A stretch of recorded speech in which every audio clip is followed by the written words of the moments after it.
Hello, आवाज नहीं आ रही है?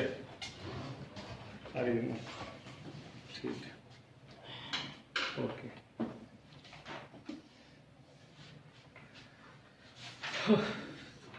किससे आएगा यहाँ पे?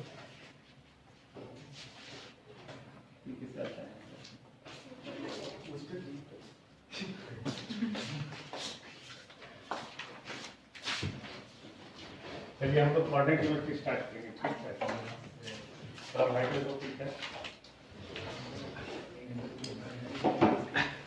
19th में भी थोड़ा बहुत आपने पढ़ा होगा कोऑर्डिनेट, थोड़ा बहुत नहीं, थोड़ा बहुत तो जरूर पढ़े होंगे। हम एकदम स्टार्टिंग कर रहे हैं, एकदम स्टार्ट से कर रहे हैं, ठीक है? एकदम बेसिक से स्टार्ट कर रहे हैं, ठीक है? बहुत बेसिक से स्टार्ट कर रहे हैं, मतलब सब कुछ जो आपने पहले पढ़ा वो भी है ना, वो भी बता रहे हैं। अब ये स्ट्रेट लाइन में लाने में हमको टाइम लगेगा, ठीक है? स्ट्रेट लाइन ऐसा नहीं कि आज स्ट्रेट लाइन में स्टार्ट कर देंगे, स्ट्रेट लाइन में आने में हमको टाइम लगेगा, 5 घंटा टाइम लगेगा, ठीक है? आवाज आएगी, बोल रहे हैं स्ट्रेट लाइन आने में 5 घंटा पढ़ाना होगा, उसके बाद स्ट्रेट लाइन पे पहुंचेंगे, ठीक है? लिखिए coordinate geometry.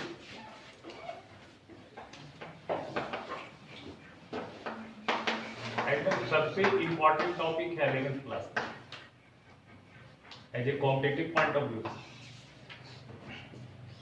Coordinate geometry school के लिए भी इंपॉर्टेंट है।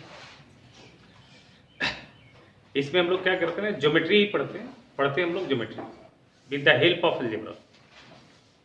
आवाज नहीं आ रहा है? आवाज आ रहा है? तो माइक को मुंह के सामने रखें। अच्छा, थोड़ा दूर लग रहा है क्या? रुको, हो सकता है मेरा इसमें कुछ प्रॉब्लम होगा।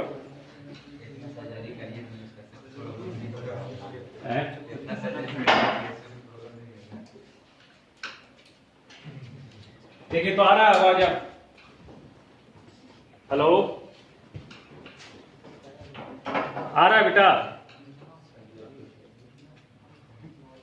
ठीक। देखिए कोऑर्डिनेट ज्योमेट्री में हम लोग क्या पढ़ते हैं ना बेटा, पढ़ते हैं ज्योमेट्री बट अलजेब्रा की हेल्प से पढ़ते हैं। मतलब it is a branch of mathematics in which we have to study about geometry with the help of algebra. मतलब पूरी की पूरी अलजेब्रा है, ज्योमेट्री यूज होगा बट काम हम करेंगे किसमें? अलजेब्रा में। अलजेब्रा में करना क्या होता है, वेरिएबल्स के लिए इक्वेशंस बनाने होते हैं और उसको सॉल्व करना होता है। तो बेसिकली कोऑर्डिनेट ज्योमेट्री में भी क्या है ना, आप वेरिएबल्स के लिए इक्वेशन फॉर्म करेंगे, ठीक है? और उसको फाइनली क्या करेंगे? सॉल्व करेंगे। इसमें सबसे इंपॉर्टेंट है, इसमें एक पॉइंट का लोकेशन सबसे पहले सीखेंगे। तो पहला टॉपिक लिखिए, इसमें हेडिंग लिखिए, location of a point in a plane. Location of a point in a plane. Record हो रहा है? इन ए प्लेन, एक पॉइंट का लोकेशन देखेंगे एक प्लेन में, ठीक है ना? Location of a point in a plane, ठीक है? इसका दो तरीका है, इसमें दो तरीका है। एक पॉइंट को अगर एक प्लेन में लोकेट करना है तो आपके पास दो ऑप्शन है, ठीक है? एक कार्टेशियन कोऑर्डिनेट सिस्टम है और दूसरा है पोलर कोऑर्डिनेट सिस्टम। अगर आपको बोले एक प्लेन में कोई पॉइंट को लोकेट करना है तो उसके दो ऑप्शन है। पहला का नाम है कार्टेशियन कोऑर्डिनेट सिस्टम और दूसरा सिस्टम जो होता है वो कहलाता है पोलर कोऑर्डिनेट सिस्टम। तो पहला है आपका कार्टेशियन कोऑर्डिनेट सिस्टम और इसी पे ज्यादा फोकस करना है, यही पढ़ना है आपको। कार्टेशियन, हाँ बेटा, हाँ हो रहा है बेटा। कार्टेशियन कोऑर्डिनेट सिस्टम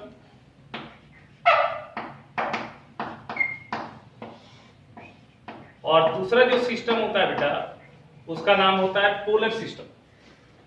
दूसरा जो सिस्टम है उसका नाम होता है पोलर सिस्टम। तो सेकंड जो सिस्टम अपने पास है ये आपके लिए पोलर सिस्टम है, जिसके बारे में आप नहीं जानते, ये आपके लिए पूरी की पूरी न्यू है। बट कार्टेशियन कोऑर्डिनेट सिस्टम तो आप जानते हैं। तो पहले हम लोग सीखेंगे कार्टेशियन सिस्टम, ठीक है? तो पहले हम लोग देखते हैं कार्टेशियन कोऑर्डिनेट सिस्टम।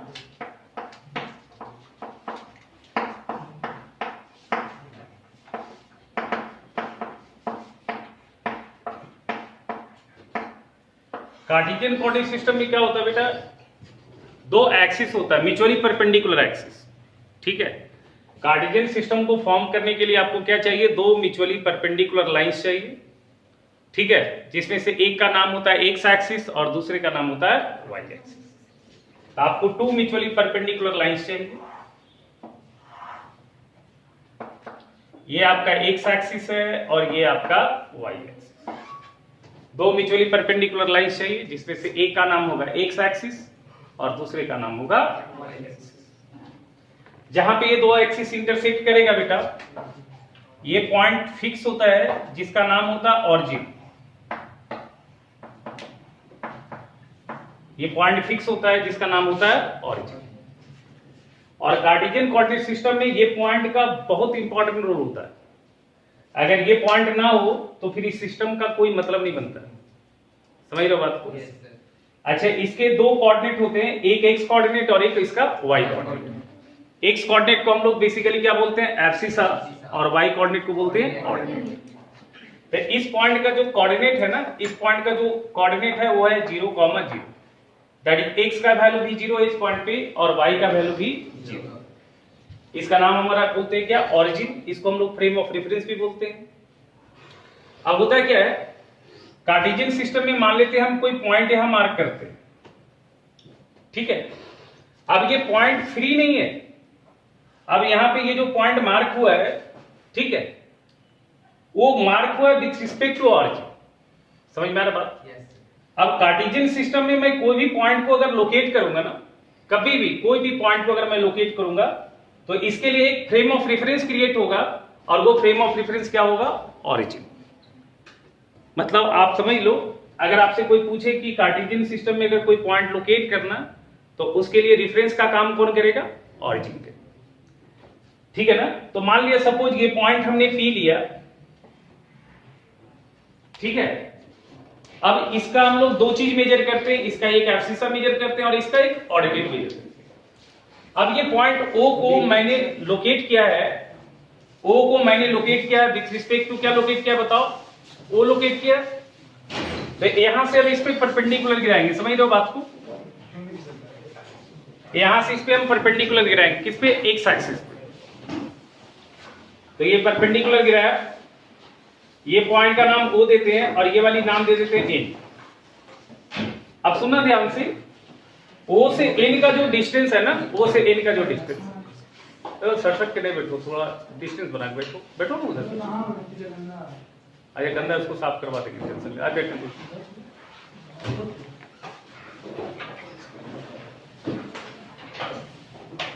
सुनना ध्यान से, ये O से N का जो डिस्टेंस होगा वो पॉइंट P का क्या होगा, एब्सिसा।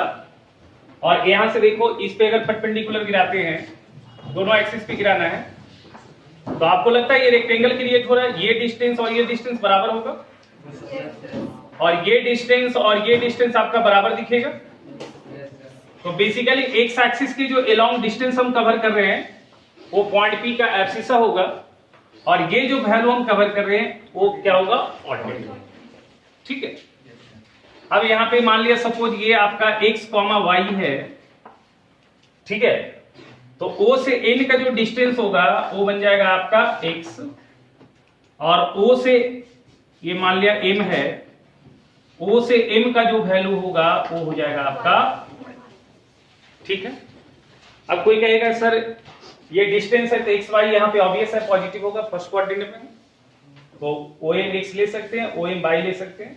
अगर x नेगेटिव होता तो OM को हम लिखते हैं मॉड ऑफ x, समझ लो बात को, और y अगर नेगेटिव होता तो OM को हम लिखते हैं मॉड ऑफ y, क्योंकि डिस्टेंस कभी नेगेटिव नहीं है। तो ये आपका कार्टेशियन सिस्टम कवर हो गया। कार्टेशियन सिस्टम में कोई भी पॉइंट लोकेट होता है विथ रिस्पेक्ट टू ऑरिजिन, ठीक है। O से N का जो डिस्टेंस होता है ये इसका एब्सिसा काउंट करते हैं, और O से M का जो डिस्टेंस है वो काउंट होता है ऑर्डिनेट, ठीक है। और कन्वेंशन इतना आप जानते ही, अगर पॉइंट P सेकंड क्वाड्रेंट में हो जाएगा तो P का x कोऑर्डिनेट नेगेटिव हो जाएगा, y कोऑर्डिनेट पॉजिटिव हो जाएगा, और अगर P थर्ड क्वाड्रेंट में आ जाएगा तो x भी नेगेटिव हो जाएगा, y भी नेगेटिव हो जाएगा, और फोर्थ क्वाड्रेंट में आ जाएगा तो x का वैल्यू प्लस आएगा और y का साइन माइनस आएगा। इतना तो आप जानते हो। दूसरा जो सिस्टम है पोलर सिस्टम, वो समझो, बट पढ़ना तो हमको यही है, बट थोड़ा यूज है तो समझ लो पोलर सिस्टम क्या होता है। जैसे कार्टेशियन सिस्टम बनाने के लिए हमको दो म्यूचुअली परपेंडिकुलर लाइंस का जरूरत होता है ना, पोलर सिस्टम के लिए एक इनिशियल लाइन का जरूरत होता है, ठीक है, और वो लाइन और कोई नहीं होता, वो positive part of x axis होता है। जैसे ये जो लाइन है ना अपना, ठीक है, समझ रहे हो, यहाँ पे ऑरिजिन होगा और ये इधर मैंने बोला एक्स, ठीक है, ये बेसिकली क्या बन रहा है, एक रे बन रहा है, क्योंकि एक एंड इसका फिक्स हो चुका है, एक इसके एंड क्या होगा, फिक्स हो चुका है, और एक एंड आपका क्या हो रहा है, बढ़ रहा है, तो ये बेसिकली एक रे आ रहा है, तो ये आपका काउंट हो रहा है positive part of x axis. यहाँ पे इस पॉइंट ओ को हम बोलते हैं पोल, इस पॉइंट को बोलते हैं हम लोग पोल, ठीक है। पोलर सिस्टम में फ्रेम ऑफ रेफरेंस कौन बनेगा, पोल बनेगा, और कार्टेशियन सिस्टम में फ्रेम ऑफ रेफरेंस कौन बनेगा, ऑरिजिन। समझ में आ रहा बात? अब क्या होता है, इस लाइन का नाम देते हैं हम लोग इनिशियल लाइन, इस लाइन का नाम हम लोग देते हैं क्या, इनिशियल। जो positive part of x axis है उसका नाम हम लोग देते हैं इनिशियल। अब क्या करेंगे, सुनना ध्यान से, अगर मान लेते मैं कोई पॉइंट यहां मार्क करता हूं P, अगर मैं कोई पॉइंट P मार्क करता हूं यहां पे P, लेकिन ये P लोकेट हुआ किसके रिस्पेक्ट में, पोल O के रिस्पेक्ट, हम बोलेंगे यहाँ पे P located with respect to pole O। अब क्या होगा, P के लिए जो क्वांटिटी मेजर होगा उसके लिए हम क्या करेंगे, P को O से ज्वाइन कर लेंगे, ठीक है ना, P को O से ज्वाइन कर लेंगे। अब ये ना एक वेक्टर के जैसा ट्रीट हो रहा है, इसको हम वेक्टर बना, OP एक वेक्टर बन गया, इसको हम बोलते हैं रेडियस वेक्टर, इसका नाम क्या होता है, रेडियस। समझ में आ रहा है क्या? और वेक्टर का दो सेंस होता है, एक पॉजिटिव वेक्टर होता है, एक नेगेटिव वेक्टर होता है। तो मैंने क्या किया, इस पॉइंट से इधर जो डायरेक्शन मैंने काउंट किया वो पॉजिटिव वेक्टर का सेंस है, और जो इधर डायरेक्शन सेंस लेगा ना इधर वाली, वो उसका नेगेटिव वेक्टर काउंट होगा, ठीक है। सपोज ये ओपी वेक्टर ना इनिशियल लाइन से थीटा एंगल बना रहा, इनिशियल लाइन से क्या बना रहा, थीटा। अब ये थीटा एंटी क्लॉकवाइज होगा तो प्लस होगा, और थीटा अगर क्लॉकवाइज होगा तो माइनस होगा। अगर थीटा नेगेटिव दिख रहा है तो आप कैसे ओपी वेक्टर कैसे टर्न करेगा एंगल, क्लॉकवाइज टर्न करेगा। किससे एंगल बनाएगा, इनिशियल लाइन से। और थीटा अगर पॉजिटिव है तो ओपी वेक्टर कैसे टर्न करेगा एंगल, एंटी क्लॉकवाइज। बस समझ लो, और वो एंगल बनाएगा किससे, इनिशियल लाइन से, ठीक है ना। सपोज ये एंगल थीटा है, और ये ओपी वेक्टर का सपोज लेंथ मैंने काउंट किया r, O से P का जो डिस्टेंस है ये लेंथ मैंने काउंट किया r, एंगल XOP को मैंने काउंट किया थीटा, तो P का जो कोऑर्डिनेट होगा ना बेटा वो हो जाएगा r, थीटा, ठीक है। P का जो कोऑर्डिनेट हो जाएगा वो क्या हो जाएगा, r, थीटा। मतलब पोलर सिस्टम में जो पॉइंट हम मार्क करते हैं वो r, थीटा के सेंस में मार्क करते हैं। कार्टेशियन सिस्टम में जो पॉइंट मार्क करते हैं वो x, y के सेंस में मार्क करते हैं। बस समझ रहे हो, दोनों में अंतर है। इस थीटा का नाम होता है वेक्टोरियल एंगल, इस थीटा का नाम क्या होता है, वेक्टोरियल एंगल। इस थीटा का नाम होता है बेटा वेक्टोरियल एंगल। देख लोगे, थीटा को हम लोग क्या बोलते हैं, वेक्टोरियल एंगल।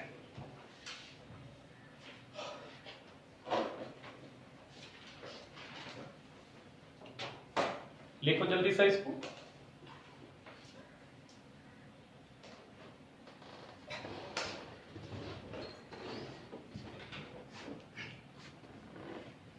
ये बहुत ही सिंपल है। जैसे मान लेते हैं आपको मार्क करना हो जाए, जैसे सपोज मार्क करना है, आपको लोकेट करना है, तो हमको बताएगा 4, π/6, ये कहां पे मार्क होगा। 4 क्या है, बेसिकली रेडियस वेक्टर का लेंथ है, और π/6 एंगल बना रहा रेडियस वेक्टर, तो ये 30 डिग्री किस क्वाड्रेंट का एंगल है बताओ, फर्स्ट क्वाड्रेंट का। तो P कहां लोकेट होगा, फर्स्ट क्वाड्रेंट। अगर हमको 4, π/6 लोकेट करना होगा तो कहां पे लोकेट होगा, P, फर्स्ट क्वाड्रेंट।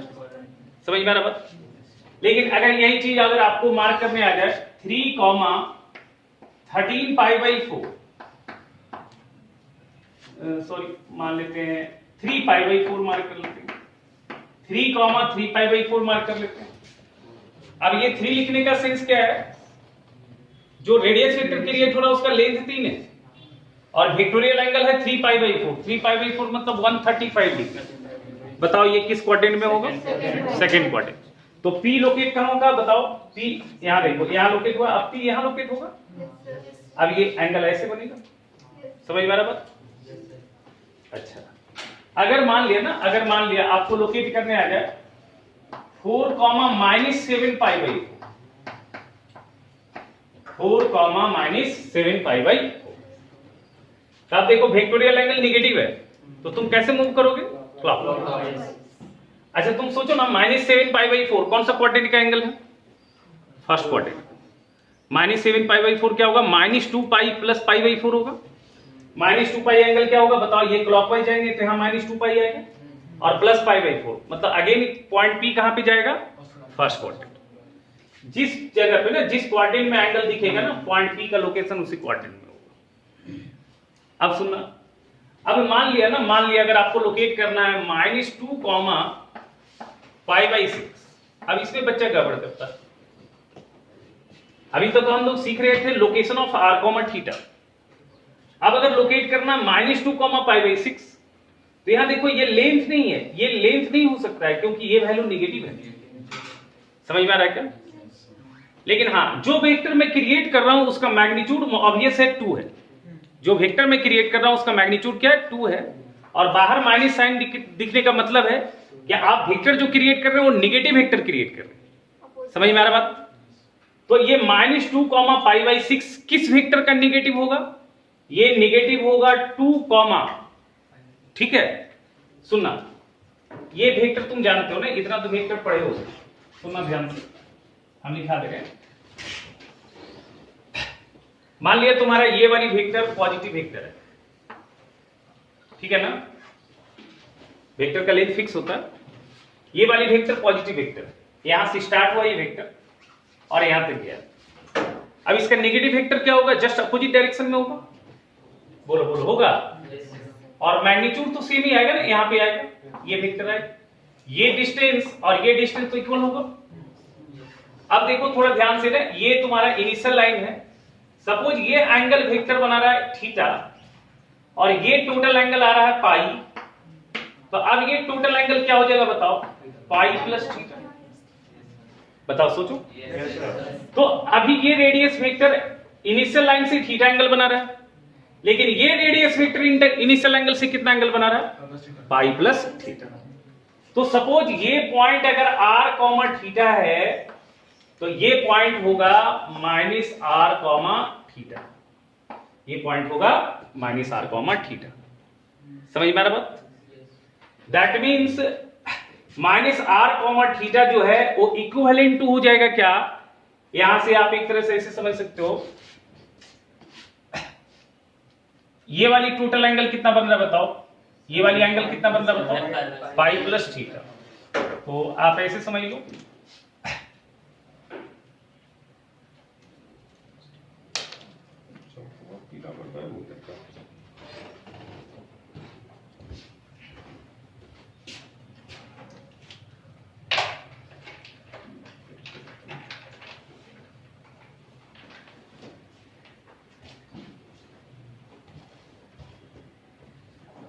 लिख लो, नोट में लिखो ना, लिखो नोट में लिखो।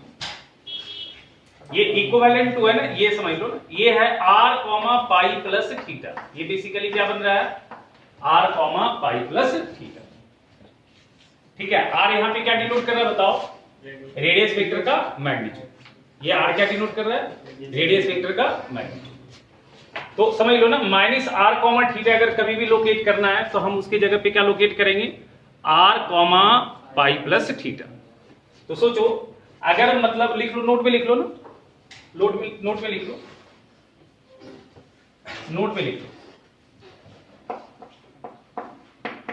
पॉइंट ऐसे लिख लो ना, point -r, theta equivalent to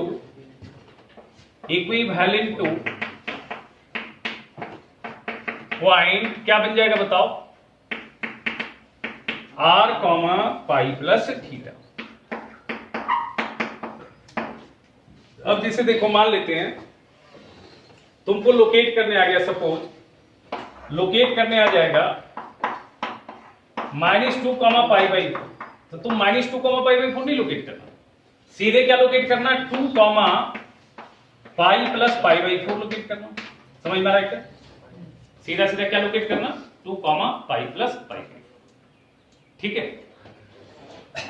-2, π/4 locate करना होगा तो आप सीधा सीधा क्या लोकेट करेंगे, 2, पाई प्लस π/4। ठीक है,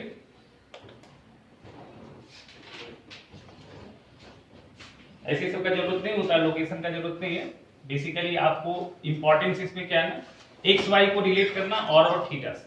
ठीक है, तो ये इंपॉर्टेंट पार्ट लिखिएगा, relation between Cartesian coordinate system and polar coordinate system.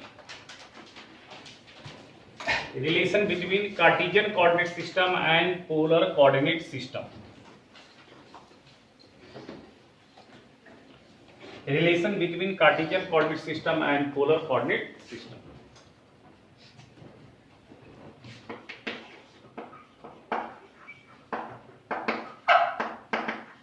Relation between Cartesian coordinate system and polar coordinate system. Cartesian system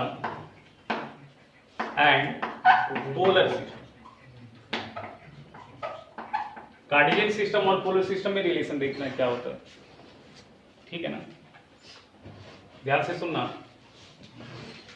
ये अपना एक्स एक्सिस है, ये अपना वाई एक्सिस।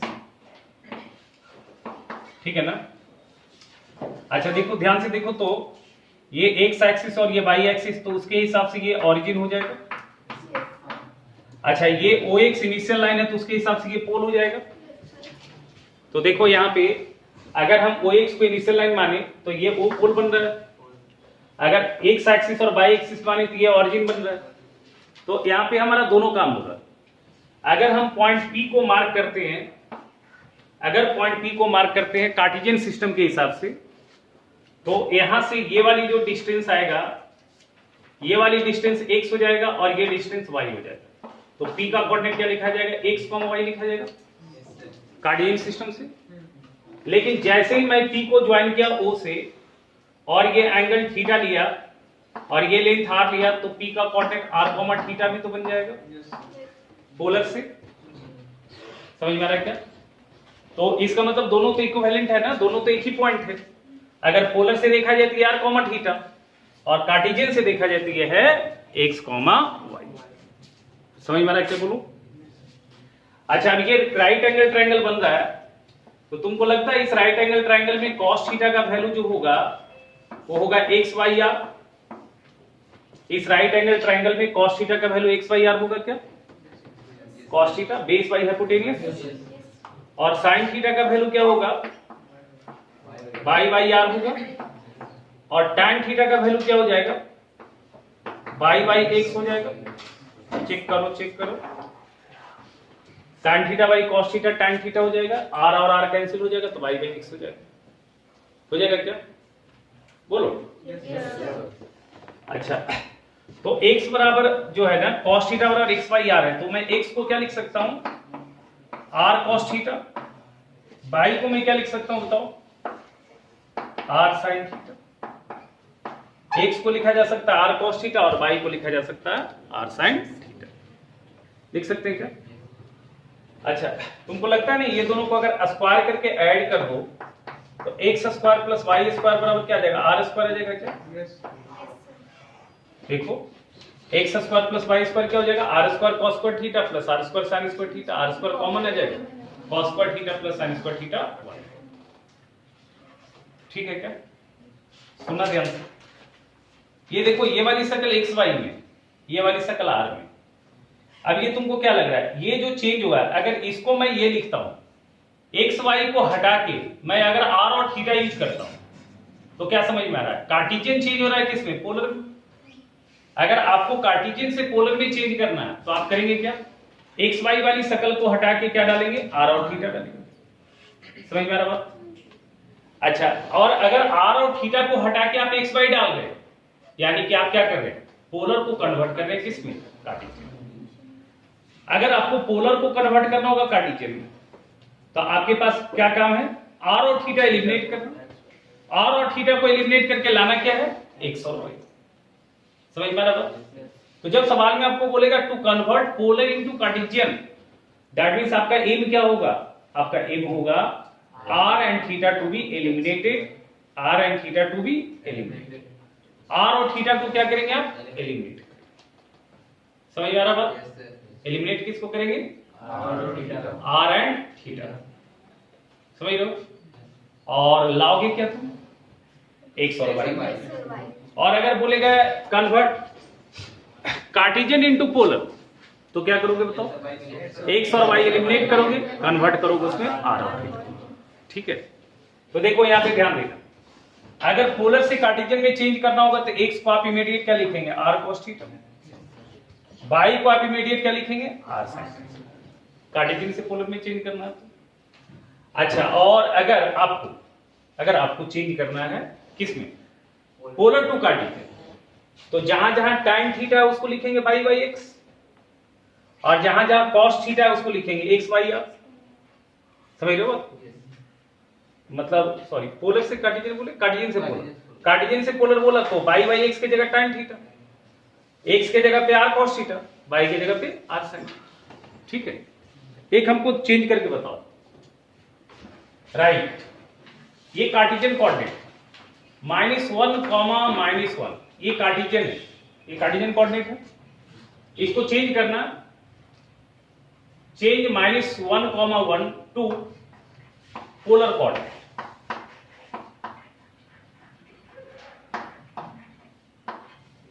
-1, -1 को आपको चेंज करना है पोलर कोऑर्डिनेट। चेंज करो जल्दी से, चेंज करो। -1, -1 को चेंज करना पोलर।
आया क्या?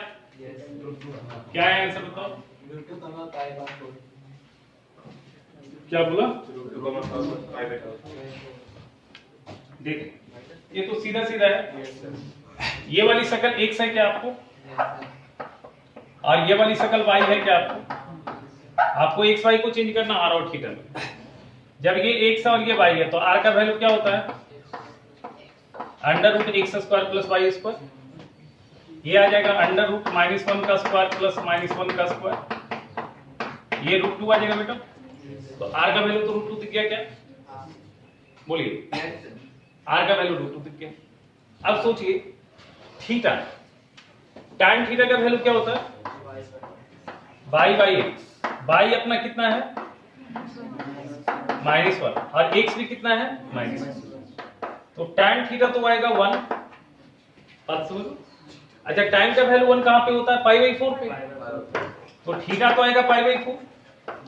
बट आपको लगता है कि अगर ये पॉइंट, सोचिए ये किस क्वाड्रेंट का पॉइंट है बताइए, थर्ड। थीटा भी थर्ड क्वाड्रेंट में आना चाहिए।